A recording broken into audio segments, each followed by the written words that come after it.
This is Dave Hughes. Welcome to Dealing with the Bullies Without Resorting to Violence series. Today we're talking about some of the different strategies and techniques you can do to keep the fight from happening in the first place.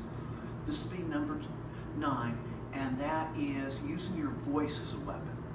Now, these different strategies are things you can do to keep the fight from happening before it starts. Using your brain instead of your fist. We call that mental self-defense, as opposed to the physical self-defense that's usually associated with the martial arts. Now, what do I mean by using your voice as a weapon? Let me ask you, do bullies want parents, teachers, the principal, the police to know what they're doing? Of course not. They're cowards who are trying to hide their actions. They're trying to do this and to get away with it. Now, if you use your voice in a powerful way, not like a whiny kid saying, "Quit picking on me," but if you're one of the people that uses your voice in a powerful, commanding way, that gets attention that the bully doesn't want. You ever notice how bullies will tell you, "Well, I'm going to catch you in the hallway when there's no teachers around, I'm going to get you then." Well, if you see that bully starting to come towards you, you already know they're out to get you. And you use your voice in a powerful way like, "Stop! Stay back!" Let me ask you, would that get attention that the bully doesn't want? Most likely, there's going to be some responsible adults like teachers or principals that'll peek out to see what's going on. And that's a way you can keep the power, take the power away from the bully and give it back to you to keep the fight from happening.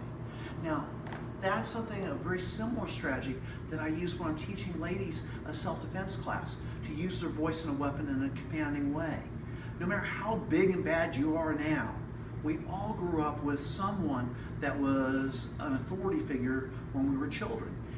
I'll give you an example. In my own family, my grandmother was the matriarch of the family. And she was a small woman, but everyone, and not just the grandkids, not just her own sons, but her older brothers and everybody, when she spoke, everybody listened. My family was very large, physically large people. I mean, I'm a big guy.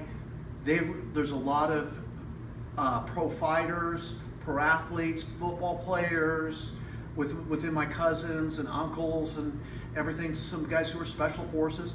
And when she spoke, all these guys, you see, "Yes, ma'am."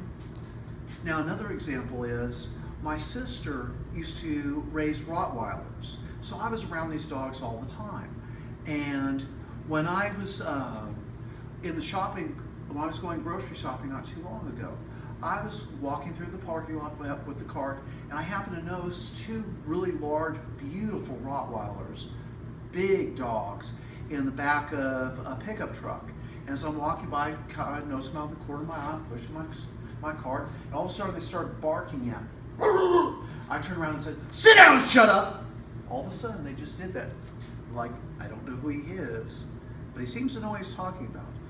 Using your voice in a powerful way like that is a really good tool to keep the fight from happening, at least temporarily, until you come up with something else.